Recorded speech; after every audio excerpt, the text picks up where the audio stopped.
तर मित्रांनो, खरं तर राणे हे नाव घेतलं की त्याच्यामधली आक्रमकता ही आपोआपच दिसून येते.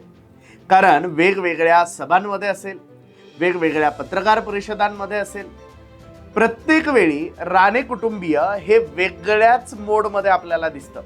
प्रत्येक वेळी आक्रमक उत्तरं देणे, आक्रस्ताळी भाषणं करणे, समोरच्याला अत्यंत घालून पाडून बोलणे, ही सध्याची तरी राणेंची ओळख आहे.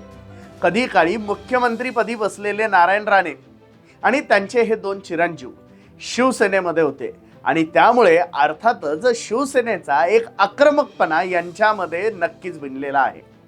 ते म्हणतात ना, एकदा शिवसैनिक असेल तर तो कायमचा शिवसैनिक असतो, भले नंतर त्याने कितीही पक्ष बदलो. आणि हाच स्वभाव राणेंमध्ये नेमका आपल्याला बघायला मिळतो.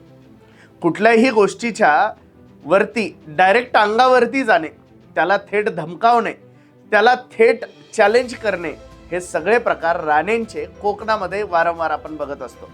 ज्यावेळी शिवसेना सोडून नारायण राणे बाहेर पडले त्यावेळी कोकणामध्ये तब्बल 2 ते 6 महिने फक्त हाणामाऱ्या चालू होत्या.